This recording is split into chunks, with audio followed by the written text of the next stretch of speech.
গুন্ডাগিরি দমন bill pass হচ্ছে বিধানসভায়, সেখানে একেবারে বারুইপুরে 12 বছরের একটা মহিলাকে, বাচ্চাকে, তাকে একেবারে খুন করা হয়, কি বলবেন?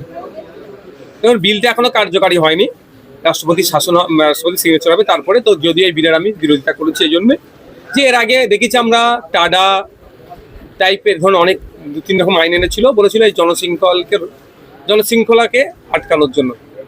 তো পরবর্তীতে দেখেছি কি বিরোধীদের উপরে আইনটা চাপানো হয়েছিল, সংখ্যালঘুদের উপরে চাপানো হয়েছিল, গরিব দুর্বল শ্রেণীর উপরে হয়েছিল। এই আইনটাও আমার সৌন্দর্যগুলো চাপানো হতে পারে ওটা, আর এটা দুটো আমি এক জায়গায় গুলাচ্ছি না।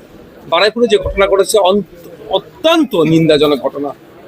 যারা বলেছিল ভরসা ইন আর ভয় আউট, তাদের আমলে বিজেপির নেতা এসে থানা থেকে যার নামে অভিযোগ আছে তাদেরকে ছাড়িয়ে নিয়ে চলে যাচ্ছে। আমরা কোন রাজ্যে বসবাস করছি?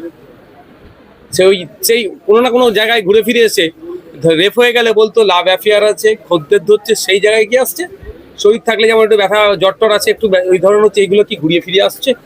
এখন দেখার বিষয়, বিজেপির কাছে একটা বড় চ্যালেঞ্জ, শুভেন্দু অধিকারী মহাশয় রাজ্যের মুখ্যমন্ত্রীর কাছে একটা বড় চ্যালেঞ্জ, এটা দিন কিভাবে গ্রহণ করছে। তবে আমরাও লক্ষ্য রাখছি, কোনোভাবেই ছাড় হবে না, কোনোভাবেই ছাড় হবে না। জয়নগরে যেমন একটি বাচ্চা মেয়েকে রেপ করেছিল, সেখানে আমি পৌঁছে গেছিলাম, প্রতিবাদ করেছিলাম।